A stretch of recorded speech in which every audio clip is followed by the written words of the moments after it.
Hey, what's going on, everybody? It's your man, Daniel Weafi, the house flipping ninja, coming at you from beautiful and sunny Las Vegas, Nevada. So I am up here at my house and I wanted to record this quick video, which is going to detail how you figure out what a good deal is whenever you find a property that you want to put on the contract and that you want to make money with. All right.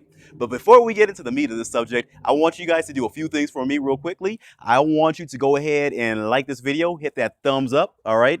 And I want you to also subscribe to my channel because once a week, twice a week, I come out with some awesome good videos, which is meant and designed to help you increase your lifestyle, make more money, and have a better life. We can all have a better life, can't we? So hit that subscribe button to the lower right-hand corner of this video. Hit that little ninja button and subscribe to my channel. All right. And then also, I want you to share this video with your friends, your family, your Facebook profile, and everybody like that. All right. So let's get to the meat of this subject. All right. So many people ask me, from my students to people that I don't know, they ask me, Daniel, how do I know what a good deal is? All right. And I'm here to tell you. A good deal is basically any deal that your cash buyer is going to buy, okay? And so this varies from depending on what part of the country you're at. But a good standard to have, you guys, is to use the maximum acceptable offer calculation, all right? Some people call it the MAO for short. And what this calculation is 70% of ARV minus estimated repairs minus the amount of money that you want to make from the deal. Okay, I'm going to say that again. 70% of ARV minus the estimated repairs minus the amount of money that you want to make. All right, you run that calculation and that is the highest number that you are allowed to get the property under contract from the seller in order for it to be a good deal. Okay, so if you get it for less than that amount, then that's great because the lower you get it below that number, the more money you're going to make. Okay, so let's break this down step by step. Okay, so when we're talking about 70% of ARV, ARV means after repair value. After repair value, it means the amount that of value that is the house is going to be worth once it has been fixed up and rehabbed. Okay, so you can find this out multiple ways. Best way to do it is to have a realtor run comps for you. If you have MLS access, that's the best way for you to find out what the ARV of a property is. Okay, some of us, we don't have access to the MLS, and that's fine. Okay, don't let that deter you. What you can do is, if you don't have access to the MLS or a realtor, then what you can do is you can go to these free websites out here. Okay, and then what you're going to do is you're going to use at least three of them. And then you're going to plug in your address. So let's say your address is 123 Main Street in Chico, California. You're going to plug that into Zillow and you're going to see what value Zillow gives it, right? And then you're going to go to Trulia.com, Trulia.com, Trulia.com, and you're going to plug in the address into that website as well and find out what value they give that property. Then you're going to go to redfin.com, redfin.com, redfin.com, and you're going to see what value they give you from that website. Okay. And then you can go to realtor.com and plug in your address there and see what number and value they give the property. Okay. So you're going to take all those numbers, those 3, 4 numbers, you're going to add them together and then average them. Okay. And then whatever the average price is, you're going to use that for your ARV. Okay. So this isn't precise, this isn't concise, but it's better than nothing. Okay. So that is how you determine your ARV. Okay. And then once you get that number for the ARV, you're going to take 70% of that. All right. So let's say your ARV is $100,000 to keep it simple. All right. Because I don't have a calculator with me. So if your ARV is $100,000, 70% of that is what? It's $70,000. Bam, bam, bam. There you go. So you got $70,000 right there in your equation. Okay. So 70% of ARV. And at that point, you're at $70,000.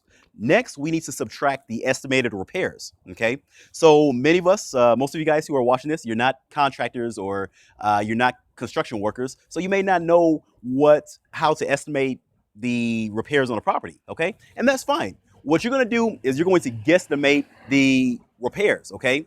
So if a property is in very good condition, fairly good condition, livable condition, doesn't need much work to it visually, then what you're going to do is you're going to give it a repair estimate of $10 times the square footage of the property. Okay, if the property needs a little bit more repairs, okay, maybe a little bit of updating, you're going to take $15 times the square footage of the property. Okay, now the property is a little bit rougher. Okay, you're going to take $20 to $25 times the square footage of the property. Okay, if the property is in horrible shape, is like a burned down firehouse, whatever, then you're going to take $30 to $50 times the square footage of the property. Okay, so let's say you have a property that is 2,000 square feet, is in fairly good shape, right?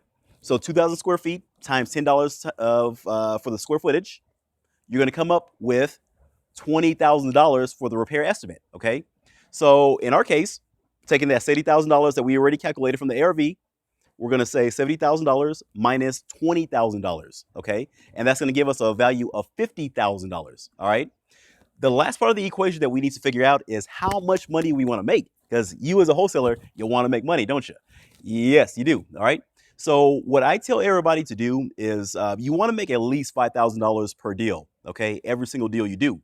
So the best way to do that is try to estimate, try and factor in at least $10,000 for every property that you wholesale, okay? As long as it's not really, really cheap, okay? That way, if you flip the property to a cash buyer and they want to negotiate you downwards, you're not losing too much money, okay? So if you factor in $10,000 as your assignment fee and a buyer wants to negotiate you downwards, that's fine. You can negotiate downwards $2,000, $3,000, right? And you're still making $7,000 or $8,000, right? So try and factor in $10,000. Okay. So in our case, we are at $50,000 minus $10,000, which leaves us $40,000. Okay. So it's at that point, that $40,000 price point, that is our maximum acceptable offer. Okay. That is our MAO. That is the price that we want to get this property under contract for maximum from the seller. Okay. And so we're going to ask the seller what is the lowest price that you will accept for the property, which will be a win-win for you. And if the seller says something that's lower than that, let's say the seller says $25,000, you think about it, you're like, okay, yeah, I think we can do that, right? And then if they want $25,000 for the property, your MAO is $40,000. Okay, so that's a $15,000 difference. So right there, on top of that $10,000 that you factored in for yourself, you're making an extra $15,000. Okay, so you're making $25,000 off of the deal. Okay, that's how you do it whenever you do your calculations like this. Okay, so anyways, you guys, I hope this helps you. Again, 70% of ARV minus estimated repairs minus the amount of money you want to make. This is tried, true, tested, and it works in every market. Now, every market is different. Some markets you're going to be in a buyer's market or a seller's market. So some markets where the market is really, really hot for sellers, like Las Vegas or Phoenix, some parts of Florida, Southern California, you may need to go as high as 80% of ARV, okay? Some areas that are more depressed, like Detroit and some areas of Jersey, right? You may need to go lower. You may need to go 60% of ARV, okay? But whatever the case is, you guys, talk to your cash buyers, go to REIA meetings, talk to the investors that are actually buying properties, and see what represents a good deal for them. Okay, so again, you guys, this is Daniel Wiafi. Make sure you like this video, make sure you love it, share it. If you're looking to learn how to do wholesaling and you're just getting started, or you want to crush it in your city, I want you to apply right now to join our wholesaling academy. We have a few spots open. Go to www.houseflippingdojo.com/apply. That's www.houseflippingdojo.com/apply. I can't even talk today.